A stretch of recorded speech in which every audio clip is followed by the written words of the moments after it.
तो हम लोगों ने वर्कशॉप कैलकुलेशन के जो है मैथ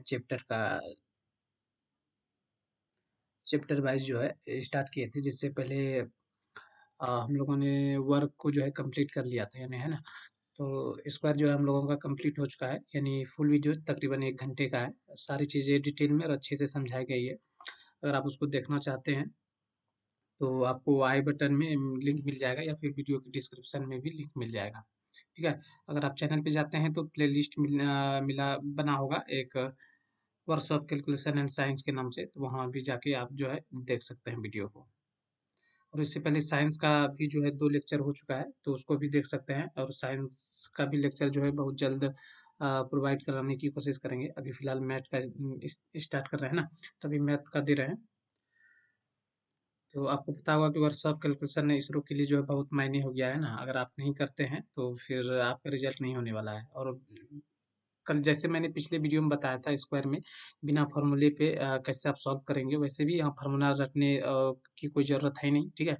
आप चीज़ें बस कॉन्सेप्ट है, कॉन्सेप्ट समझ लीजिए, आप इजी वे में कर ले जाएंगे। और एक भी प्रश्न जो है आप अगर अच्छे से समझ लेते हैं तो बाहर नहीं आने वाला। आप जो है अच्छे से कर लेंगे, कवर कर लेंगे, यानी बना लेंगे, है ना। तो चलिए शुरू करते हैं। जैसे आज जो हम लोग डिस्कस करने वाले हैं किसके बारे में, रेक्टेंगल के बारे में ना। तो यह जो है क्लास सेकंड होने वाला है, और एक क्लास जो है इससे पहले ऑलरेडी हो चुका है। तो चलिए, रेक्टेंगल क्या होता है। सबसे पहले तो आपने जो बताया था वर्ग में, तो वर्ग में क्या था, पहले एक वर्ग बना लेते हैं। ठीक है। और मैं ये बात पहले क्लियर कर चुका हूँ कि मैं माउस से ड्रॉ कर रहा हूँ, तो हल्का सा फिगर और लिखावट जो इधर उधर हो सकता है ना। कहने का मतलब हल्के से टेढ़े मेढ़े हो सकते हैं, तो आप इसे मैनेज करेंगे। ओके। तो हमने वर्ग में क्या बताया था कि वर्ग में जो है चारों भुजा जो है आपस में बराबर होता है, यानी ये भुजा हो गया, इस भुजा की लंबाई। ठीक है। उसके बाद फिर इस भुजा की लंबाई, इस भुजा की लंबाई और इस भुजा की लंबाई आपस में बराबर है। तो हमने समझाया कैसे था आपको, हमने ये कहा था आपको कि मान लीजिए एक 40 सॉरी जो है 4 माचिस की तिल्ली है, और चारों माचिस की तिल्ली को मिलाकर जो हमने एक वर्ग तैयार किया है। ठीक है। और एक माचिस की तिल्ली की लंबाई जो है 10 सेंटीमीटर है। कितना है, एक माचिस तिल्ली की लंबाई जो है 10 सेंटीमीटर है। तो जब एक माचिस तिल्ली की लंबाई 10 सेंटीमीटर है, तो बाकी बात सभी चारों की कितनी हो जाएंगे, 10 सेंटीमीटर, क्योंकि माचिस की तिल्ली ही तो लिए हैं, जो साइज का वही लिया है। और मुझे पहले से पता होता है कि वर्ग जो होता है, वर्ग में चारों भुजा जो आपस में बराबर होता है ना। तो यहाँ सिर्फ एक एक तिल्ली की बात करें तो आप समझ जाएंगे ना कि चारों जो है आपस में 10 सेंटीमीटर का है। ओके, चलिए। अब जो है वर्ग की बात कर लेते हैं। देखिए, वर्ग में जो होता है, इसमें सिर्फ जो होता है आमने सामने की भुजा बराबर होती है ना। तो आमने सामने भुजा मान के चलिए, अगर ये भुजा है, ठीक है, इस भुजा को ए मानते हैं, ये ए है, तो ये वाला भुजा भी क्या होगा, ये ए होगा, जो कि ये इसके बराबर होगा, यानी आमने सामने की भुजा बराबर है। इस वाली भुजा को आप बी मान लीजिए। ये भुजा जिसकी लंबाई जितना होगी, इस साइड का भी लंबाई जो है उतना ही। ठीक है। और ये भुजा भी पी हो जाएगी, यानी कहने का मतलब जो ये इसके बिल्कुल जो है बराबर है ना। सेम है, ये ए है तो ये भी है, ये बी तो ये भी ये 10 सेंटीमीटर तो ये भी 10 सेंटीमीटर, ये 10 सेंटीमीटर तो ये भी जो है 10 सेंटीमीटर। और इसमें विकर्ण जो होता है, विकर्ण बराबर नहीं होते हैं। और जो हम लोगों ने वर्ग में पढ़ा था कि वर्ग में जो है विकर्ण बराबर होता है ना। कुछ इस प्रकार से जो एक कॉर्नर से दूसरे कॉर्नर की दूरी को मिलाते हैं, तो इसी को विकर्ण कहते हैं, इंग्लिश में डायगोनल कहते हैं। ऐसे हमने यहाँ फॉर्मूला लिख दिया है। जैसे क्षेत्रफल का होता है लंबाई इंटू में चौड़ाई होता है ना। क्षेत्रफल का लंबाई और चौड़ाई होता है। और परिमाप की बात करें तो 2 इंटू ए प्लस, ब्रैकेट में ए प्लस बी होता है। और विकर्ण की बात करें तो विकर्ण जो है डी बराबर होता है, इन विकर्ण को डी से सूचित करते हैं। डी बराबर जो होता है रूट अंडर एक ए का स्क्वायर स्क्वायर प्लस बी का स्क्वायर होता है। तो अब जो है आपने आप लोग सोचेंगे सर आपने तो बोला था फार्मूला यूज करेंगे नहीं, बट आपने तो फार्मूला पहले से लिख के रखा है। तो दोस्तों ये कॉन्सेप्ट है ना। तो ये कॉन्सेप्ट को समझाने के लिए मुझे ये चीज लिखना होगा। ठीक है। और बाकी बात चीजें आप अच्छे से और आसान तरीका में समझ जाएंगे, है ना। तो चलिए, सबसे पहले मैं इसकी इसकी जो ये इसकी एक भुजा की बात कर लूँ, तो ये मान के चलते हैं कि ये 10 सेंटीमीटर है। आप कुछ भी मान सकते हैं, आप 15 मानिए, 20 मानिए, 25 मानिए, ठीक है, कुछ भी मान सकते हैं आप। तो मैंने फिलहाल 10 माना इसे। और इस वाले जो इसकी चौड़ाई, इससे जो है 5 सेंटीमीटर मान लिया। यहाँ वर्ग में क्या करते थे, इसको मान 10, ये 10 तो ये भी 10 हो जाएगा। ठीक है, और ये भी 10 और इसका जो है ये भी सब 10 हो जाएगा, ये वर्ग की बात कर रहा हूँ। और जैसे कि पता है यहाँ आमने सामने भुजा बराबर होता है, यहाँ अगर 10 माने तो ये भी क्या हो जाएगा, ये भी 10 हो जाएगा। यहाँ 5 माने तो ये इस साइड का भुजा क्या हो जाएगा, ये भी 5 हो जाएगा। बताओ यहाँ तो कोई दिक्कत है, कोई प्रॉब्लम नहीं। चलिए अब मैं इसके वर्ग की परिमाप की बात कर लूँ, ठीक है ना। अगर मैं वर्ग की परिमाप की बात कर लूँ तो इसका परिमाप मैंने क्या बताया था, परिमाप क्या बताया था। अब क्षेत्रफल, क्षेत्रफल सभी के 2D में जितने होंगे लंबाई इंटू में चौड़ाई होंगे, है ना। तो लंबाई में अगर चौड़ाई को गुना कर देंगे तो वही उसका क्षेत्रफल हो जाएगा। तो इसमें बिल्कुल सोचने वाली बात नहीं है। अगर आपने पहला लेक्चर स्क्वायर का देखा है तो चीज़ें अच्छे से समझ जाएंगे। चलिए मैं इसके परिमाप की बात करूँ तो मैंने क्या बताया था कि जो वर्ग का परिमाप होता है वो पूरी बाउंड्री होती है ना। पूरी बाउंड्री, जैसे मान के चलिए एक 10 सेंटीमीटर की माचिस की तिल्ली ली और चार 10 माचिस 10 सेंटीमीटर जो है माचिस की तिल्ली ली और उससे मैंने एक वर्ग का निर्माण किया। तो मैं पीछे इसकी जो पेरीमीटर है, इसकी जो पूरी बाउंड्री है, परिमाप मतलब क्या, परिमाप मतलब होता है कि पूरे की माप, है ना। तो परिमाप मतलब जो पूरे की माप, तो इसकी पूरे की माप क्या हो जाए, मैंने बोला एक एक एक जो है माचिस के लिए 10 सेंटीमीटर का है तो 4 वो माचिस तिल्ली मिला तो कितना हो जाए, आप कहेंगे सर 40 हो जाएगा। हो जाएगा कि नहीं हो जाएगा, मैंने बताया था कि नहीं। अगर आपने पिछले लेक्चर नहीं देखा है तो आप जाके जरूर देखिए, 40 हो जाएगा, है ना। तो इसी को इसमें इसको जो है इसको ए से सूचित करते हैं। जब इसको ए से सूचित करते हैं, बाकी भुजा तो इसके समान है भाई, इसको भी ए से सूचित कर देते थे। इसको भी ए सूचित करेंगे, इसको भी ए सूचित करेंगे, है ना। तो परिमाप इसके जो बेसिक जो फॉर्मूले होते हैं, जो कॉन्सेप्ट होते हैं वो क्या होता है, 4 इंटू में भुजा, है ना। 4 इंटू में भुजा, अगर मैं 4 में भुजा कितना दिया गया है 10, 10 की मल्टीप्लाई कर दूं तो यहाँ निकल के कितना आ जाता है, 40 निकल के आता है। अरे ये चीज मैंने 10 10 20 10 30 10 40 जोड़ के बता दिया। तो देखिए चीजें, अब चीजें वही है ना। हल्का सा बस यही इसी को कॉन्सेप्ट का नाम दिया गया। आप तो इजी वे में समझें। तो परिमाप क्या होता है, किसी जो है किसी की बाउंड्री होती है, पूरी बाउंड्री को जितने मतलब इसमें जितने माचिस की तिल्ली मिलके बने हैं सबकी लंबाई ऐड कर दो तो वही तो परिमाप परिमाप निकल के आएगा। बताओ कोई दिक्कत है इसमें। चलिए अब तो ये होगी वर्ग की। अब जो है आयत की बात करें, आयत का परिमाप क्या होगा, तो आयत में भी दोस्तों वही होगा, बिल्कुल कोई चेंज में कोई यहाँ जो है अंतर नहीं करने वाला हूँ। जो चीज़ आपने स्क्वायर वर्ग में पढ़ा था वही चीज़ सेम चीज़ यहाँ भी। अगर मैं इसकी परिमाप की बात करूँ, है ना, इसकी परिमाप की बात करूँ, परिमाप कितना हो जाएगा, आप ऐड कर लीजिए 10, ये 10, ये 5 15 और ये फिर 10 कितना 25 और ये 5 30। तो यहाँ जो परिमाप पी से मैं सूचित कर रहा हूँ अभी से फिलहाल, परिमाप जो निकल के आ रहा है कितना आ रहा है, 30 आ रहा है। आप यहाँ फॉर्मूले देख लीजिए, फॉर्मूले परिमाप मतलब 2 इंटू में ए प्लस बी, है ना। इस प्रकार से है 2 में ए और प्लस बी, इस प्रकार से आप इससे सॉल्व कीजिए। 10 ए का 10 और बी 15, तो टोटल 2 इंटू आप 15 करेंगे तो कितना निकल के आ रहा है, आप कहेंगे सर ये भी तो 30 निकल के आ रहा है। तो जी हाँ दोस्तों बिल्कुल सेम है, कोई चीज़ अलग चीज़ नहीं है। आप अगर आप बाउंड्री को ऐड कर लीजिए या फिर फॉर्मूले से निकाल लीजिए। आप कहेंगे सर ये फॉर्मूला आया कहाँ से, कैसे आया। तो देखिए कोई चीज़ नहीं है, कॉन्सेप्ट है, आप इसको समझेंगे तो। चलिए हल्का से इसे इरेज कर लेता हूँ मैं, है ना। अब देखिए आप परिमाप की कॉन्सेप्ट को समझ लीजिए, है ना, कि परिमाप कैसे आया। चलिए अब देखिए ये एक है, पर पूरी बाउंड्री को ऐड करेंगे, परिमाप मतलब क्या, पूरी की माप। एक ए ये और एक ये कितना हुआ, 2 ए हुआ, 2 ए हो गया ना, बिल्कुल। अब बी, एक बी ये एक बी ये कितना हुआ, 2 बी। इसी परिमाप मतलब क्या, पूरी बाउंड्री को जितना इसका बाउंड्री है इसी को तो ऐड करेंगे। अब मैंने ऐड कर दिया, अब बताओ इससे कुछ कॉमन आ रहा है क्या, कुछ कॉमन आ रहा है क्या, बिल्कुल 2 कॉमन आ जाएगा। 2 जब कॉमन आ जाएगा तो बचेगा क्या, ए प्लस में बी। यही तो परिमाप का कॉन्सेप्ट यहाँ लिखाया गया है। बताओ यही कॉन्सेप्ट है कि नहीं। चलिए अभी बहुत जो है आप लोग को मज़ा आने वाला है जब हम लोग सवाल सॉल्व करेंगे, बहुत ईजी वे में और बहुत हल्के में सॉल्व करेंगे, है ना। तो अभी चलिए फिलहाल देख लीजिए, परिमाप का कॉन्सेप्ट समझ में आ गया। मैंने ऐसे बताया, आप सिंपली बाउंड्री को ऐड भी कर सकते हैं। अगर आपको जो है लंबाई और चौड़ाई पता चल जाए तो आप जो है सिंपली ऐड कर लेंगे, या फिर आप यहाँ परिमाप पर याद रखेंगे 2 प्लस में ए प्लस बी। अगर मैं इसलिए आपको ये चीज़ बता रहा हूँ कि अगर आप फॉर्मूले भूल भी जाते हैं, अगर आपको याद नहीं भी रहता है, तो अगर आपका कॉन्सेप्ट क्लियर है तो आप यहाँ से निकाल लेंगे, बिल्कुल निकाल लेंगे, कोई दिक्कत है नहीं। चलिए हल्का समय से इरेज कर लेता हूँ, ठीक है, सब क्लियर आएगा। अब अपन बात कर लेते हैं इसके विकर्ण के बारे में, है ना। इसके विकर्ण के बारे में, अब विकर्ण बराबर इसका जो फॉर्मूला था ये डी, विकर्ण या डी डायगोनल बोलते हैं कि रूट अंडर में ए का स्क्वायर प्लस बी का स्क्वायर, ठीक है। अब इसे समझना है कि ये कैसे है।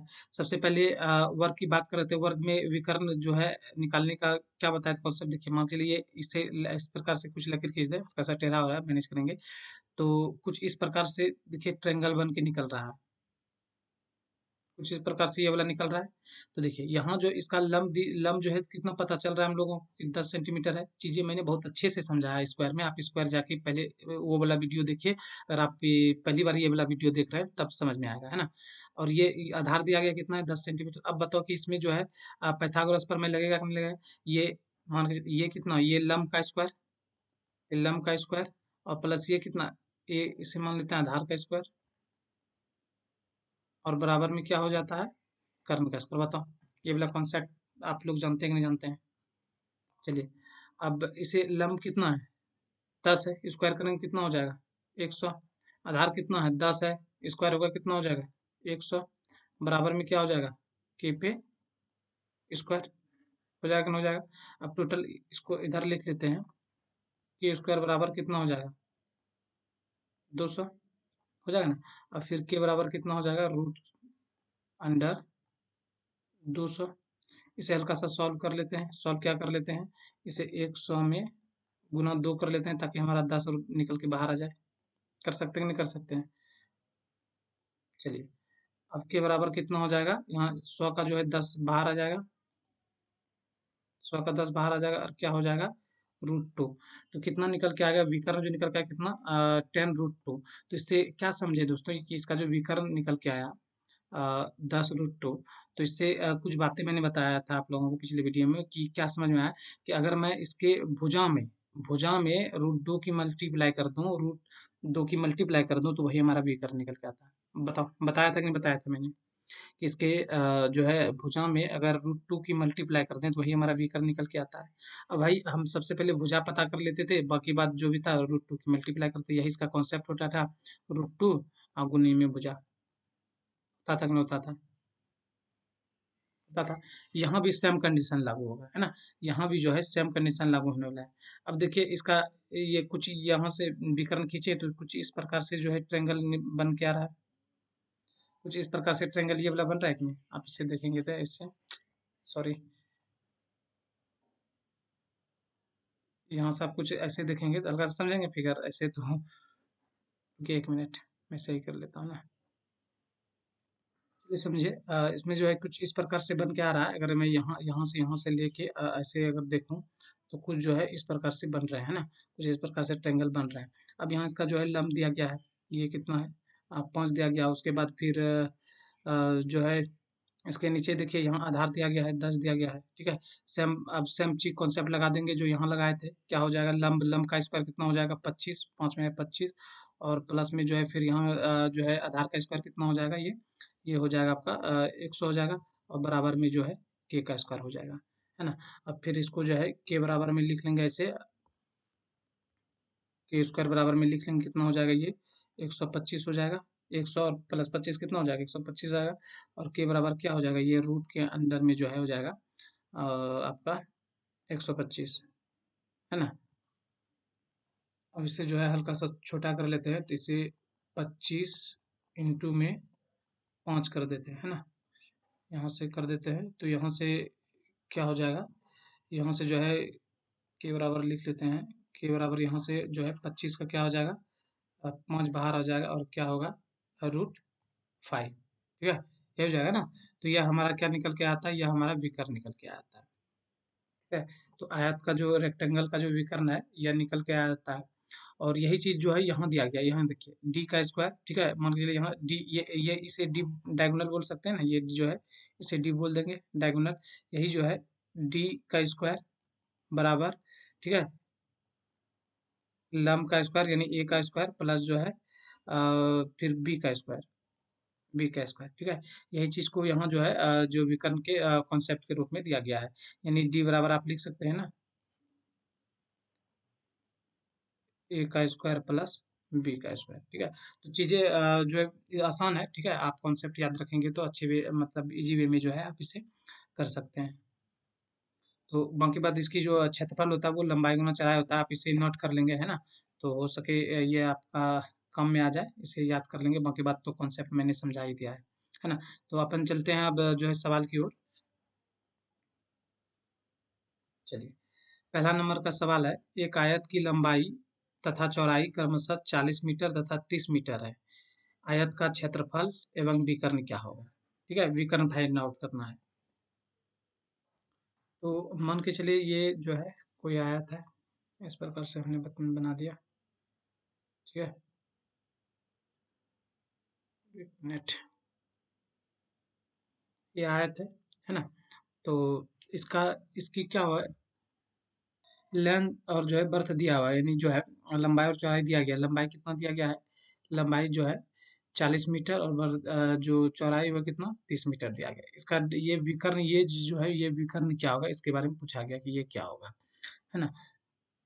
तो मैंने अभी कॉन्सेप्ट क्या बताया कि कॉन्सेप्ट ये बताया आपको कि डी का स्क्वायर, विकर्ण बराबर क्या होता है, डी का स्क्वायर। उसके बाद आप कर ले ए का स्क्वायर प्लस में बी का स्क्वायर, ये बताया था मैंने, बताया था कि नहीं बताया था, ओके। और यहाँ क्षेत्रफल और विकर्ण दोनों पूछा गया। तो क्षेत्रफल की बात है, क्षेत्रफल किसी का क्या होता है, लंबाई गुना में चौड़ाई।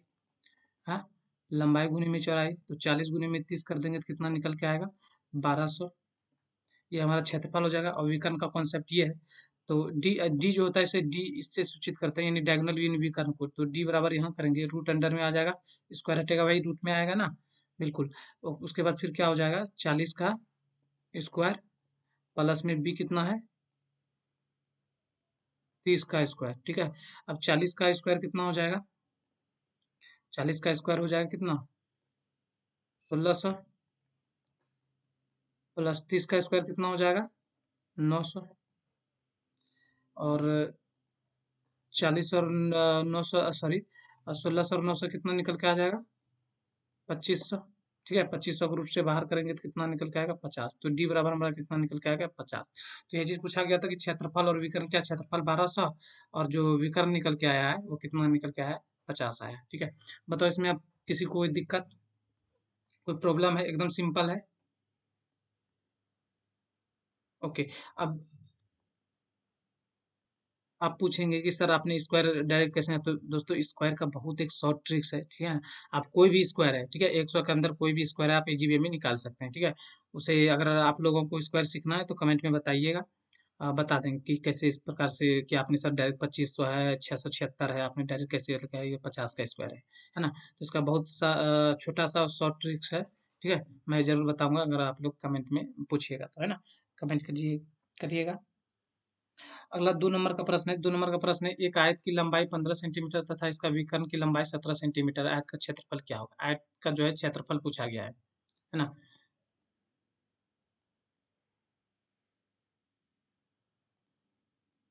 ओके, एक आयत की लंबाई, यानी आयत बना लो इस प्रकार से। एक आयत की लंबाई जो कितना दिया गया है, एक आयत की लंबाई 15 सेंटीमीटर और विकर्ण, इसका जो ये विकर्ण आएगा ये कितना है, यह जो है 17। फिगर सही नहीं बनेगा, मैंने पहले ही बता दिया है, क्योंकि माउस से चीजें मतलब उतना कंफर्ट नहीं होता है ना। तो एक आयत की लंबाई 15 सेंटीमीटर तथा इसका विकर्ण की लंबाई जो है 17 सेंटीमीटर है ना। तो आयत का क्षेत्रफल क्या होगा। तो दोस्तों मैंने क्या बताया था कि जो चीज क्लियर रूप से दिया गया है आप उसका कॉन्सेप्ट लगा दीजिए। ठीक है, जो चीज क्लियर रूप से दिया गया है आप उसका कॉन्सेप्ट लगा दीजिए। तो यहाँ क्लियर रूप से क्या विकर्ण दिया गया है, दिया गया ना। यहाँ जो विकर्ण बताया कि विकर्ण आपका जो है 17 सेंटीमीटर। तो विकर्ण का कॉन्सेप्ट क्या होता है, विकर्ण का जो कॉन्सेप्ट बताए थे वो क्या बताए थे कि टी में स्क्वायर प्लस ए स्क्वायर और प्लस बी स्क्वायर, बताया था कि नहीं बताया थे, आप देख लीजिए, है ना ये कॉन्सेप्ट। अब देखिए डी डी जो है डायगोनल दिया गया कितना है, 17। ठीक है, 17 दिया गया, 17 का स्क्वायर हो जाएगा बराबर, ए का वैल्यू फाइंड आउट, मतलब दिया गया है ए का वैल्यू कितना है, 15। 15 का स्क्वायर मैं यहाँ डायरेक्ट जो है 200 लिख सकता, 225 लिख सकता हूँ, लेकिन हो सकता है कि आप लोग चीज़ें अच्छे से ना समझे। ठीक है, स्क्वायर, उसके बाद फिर प्लस में बी बी ये फाइंड आउट करना है, बी का स्क्वायर नहीं पता है ना। तो यानी जो है बी जो है नहीं दिया गया है। अगर लंबाई, क्षेत्रफल, क्षेत्रफल पूछा है, क्षेत्रफल की क्या होता है, एक तो लंबाई और दूसरी चौड़ाई की जरूरत, चौड़ाई पता नहीं, चौड़ाई यहाँ से बी जो है फाइंड आउट करना, निकालना है ना। तो इसे सिंपली निकाल लेते हैं। तो 17 का स्क्वायर कितना हो जाएगा, 17 का स्क्वायर निकल के आएगा कितना, 289। ठीक है, 289 और 15 का यहाँ आ जाएगा 225 और फिर प्लस में हो जाएगा बी स्क्वायर। ठीक है, अब बी स्क्वायर को जो है ये साइड ले आइए, आप इधर ले आइए, उसके बाद ये जाके 289 इधर जाके 225 में क्या हो जाएगा, घट जाएगा। घटने के बाद आपका कितना निकल के आएगा, आपका आएगा 64। ठीक है, 64 अब भी बराबर करेंगे तो स्क्वायर हटाएंगे तो इस पे क्या हो जाएगा, रूट आ जाएगा, 64 पे रूट आ जाएगा, और 64 को रूट से बाहर करेंगे तो कितना निकल के आ जाएगा, 8 आ जाएगा। तो बताओ अब यहाँ जो है बी बराबर कितना निकल के आ गया, 8 निकल के आ गया। ठीक है, अब इसका जो चौड़ाई का वैल्यू कितना हो गया, 8 हो गया। अब बताओ भाई क्षेत्रफल निकालने में कोई दिक्कत है, क्योंकि लंबाई में चौड़ाई का गुना कर देंगे वही तो क्षेत्रफल होगा, तो कर दीजिए। 15 गुनी में 8 कितना निकल के आ जाएगा, 120 निकल के आ जाएगा। बताओ किसको दिक्कत है, बताओ किसी को प्रॉब्लम है।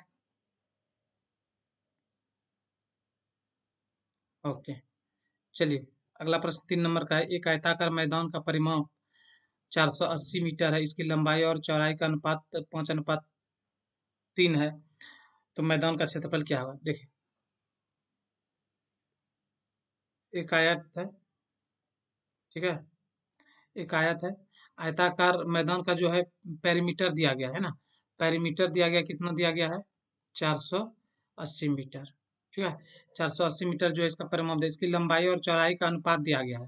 देखिए यह जो है कितना है, लंबाई 5 के अनुपात में है और चौड़ाई कितना है, 3 के अनुपात में है। अब दोस्तों ये बताओ कि ये जो अनुपात होता है, क्या अनुपात में रियल वैल्यू होता है क्या, ये जब 5 और 3 दिया गया रियल वैल्यू होता है क्या, बिल्कुल नहीं, ये रियल वैल्यू नहीं होता है ना। इतना सा तो आप जानते होंगे, क्योंकि ये कुछ भी हो सकता है, ये 50 हो सकता है तो ये 30 हो सकता है, ये 500 हो सकता है तो ये 300 हो सकता है। एक मतलब जो छोटा रूप है ना, एग्जाम्पल के तौर पे समझे, मैं इसे कह दूं कि ये 50:30 है, कोई अंतर आएगा क्या, अगर मैं इसे कट कर दूं तो ये फिर वही 5 और 3 के अनुपात में आ जाएगा। तो यहाँ कुछ भी हो सकता है 500 और 300 हो, हाँ हो सकता है 5000 या 3000 हो, है ना। तो ये रियल वैल्यू नहीं होता है, बस इतना चीज़ें आप समझ के रखिए। चलिए अब यहाँ मैंने पहले कहा था कि जो क्लियर रूप से दिया गया है, जो उसी का कॉन्सेप्ट लगा दीजिए। तो यहाँ दिया क्या गया है, आप ये ध्यान में रखिए, यहाँ दिया गया है कि पेरीमीटर जो है, परिमाप जो है 480 है। परिमाप का कॉन्सेप्ट लगा देंगे क्या, परिमाप का कॉन्सेप्ट लगा देंगे, बिल्कुल लगा देंगे। परिमाप का कॉन्सेप्ट क्या होता है, 2 में ए प्लस बी, होता है कि नहीं होता है ना। इसी के बराबर जो कितना दिया गया है, 480, परिमाप भी दिया गया है 480। अब बताओ यहाँ ए का वैल्यू कितना, 5 अनुपात में दिया गया है, ठीक है। तो आप यहाँ लिख लेंगे कि 5, ए का वैल्यू दिया गया 5 अनुपात, और बी का वैल्यू जो है कितने अनुपात में दिया गया है, 3 अनुपात में दिया गया है। अब इसके बराबर कितना है, 480। अब इतना सा तो आप सॉल्व कर ही सकते हैं। उसके बाद फिर आप ऐसे कीजिए, ये 5 और 3 कितना अनुपात में हो जाएगा, 8 अनुपात हो जाएगा। 5 अनुपात और 3 अनुपात कितना, 8 अनुपात बराबर कितना है, 480। अब टोटल यहाँ 8 में 2 से गुना करेंगे कितना, 16 अनुपात बराबर कितना हो जाएगा, 16 अनुपात बराबर कितना हो जाएगा, 480। तो 1 अनुपात बराबर कितना हो जाएगा, 1 अनुपात बराबर हो जाएगा 480/16। इसे कटाएंगे तो 3 बार में जाएगा 30। अब बताओ 1 अनुपात का वैल्यू 30 निकल गया, तो 5 अनुपात का वैल्यू कितना हो जाएगा, आप कहेंगे सर 150। भाई गुना कर देंगे वही हो जाएगा ना। 1 अनुपात का वैल्यू 30, तो 5 अनुपात का वैल्यू कितना, 50। 1 अनुपात का वैल्यू कितना निकला, 30, तो 3 अनुपात का वैल्यू कितना, 30 या 90। बताओ ये 90 निकल के आ गया, कोई दिक्कत। अब क्या पूछा, आप क्षेत्रफल पूछा है। क्षेत्रफल आपको सिंपली पता होता है कि लंबाई में चौड़ाई का गुना कर दो, वही तो क्षेत्रफल आता है ना।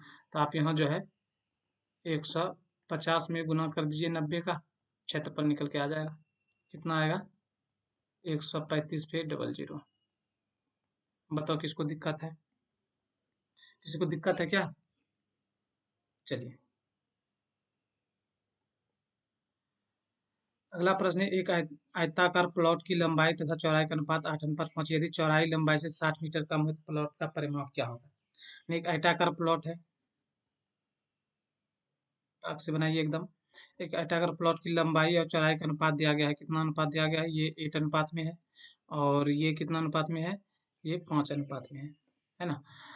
यदि चौड़ाई लंबाई से 60 मीटर कम है, भाई देखिए लंबाई जो कितना है 8 अनुपात में है, चौड़ाई कितना है 5 अनुपात में है, लेकिन यहाँ कह क्या रहा है कि जो लंबाई चौड़ाई से कितना है 60 मीटर कम है भाई। 60 मीटर कम, यानी यही दोनों का अंतर कितना दिया गया है? 60। मैं अगर अनुपात में पूछूं, अनुपात में से आप कितना का अंतर है? अनुपात में 3 का अंतर है। अनुपात में 3 का अंतर है। संख्या में कितना? 60 का अंतर है। एक अनुपात का वैल्यू कितना हो जाएगा? ये जिधर जाके कट जाएगा, कितना होगा? 20 बार में कटेगा। तो एक अनुपात का वैल्यू कितना हो गया? एक अनुपात का वैल्यू कितना हो गया? 20। 8 अनुपात का वैल्यू कितना हो जाएगा? इसे कट करें, 8 अनुपात का वैल्यू हो जाएगा 160। अब रियल वैल्यू पता चल गया। उसके बाद फिर एक अनुपात का वैल्यू 20 है, तो 5 अनुपात का कितना हो जाएगा? इसे भी कट करें, 20 पंचे 100, 100 हो जाएगा। अब रियल वैल्यू पता चल गया। अब इसका परिमाप निकाल सकते हैं। परिमाप निकाल सकते हैं कि नहीं? बिल्कुल। परिमाप क्या होता है? 2 ए प्लस में बी। ए क्या लंबाई होता है, बी क्या चौड़ाई होता है। अब देखिए, 2, उसके बाद फिर यहाँ कितना था? 160 और 100, टोटल कितना हो जाएगा? 260। अब इससे गुना कर देंगे, कितना निकल के आ जाएगा? 2 से गुना हो जाएगा तो 520। बताओ, माउस सही से वर्क नहीं कर रहा है, पेन। बताओ, कोई प्रॉब्लम है? ओके, चलिए। और कोई भी सवाल में दिक्कत हो रही है समझने में, प्रश्न या फिर कोई लिखावट आपको समझ में नहीं आ रहा, तो आप कमेंट में बताएंगे, है ना? क्योंकि मैं पहले बता रहा हूँ कि माउस से वो चीज़ें उतना क्लियर मैं लिख नहीं पा रहा हूँ। बहुत जल्द जो है पेन पैड मैं ले लूँगा लिखने वाला, जो कि चीज़ें अच्छे से, ताकि मैं लिख पाऊँ, है ना? अगला सवाल 5 नंबर का है।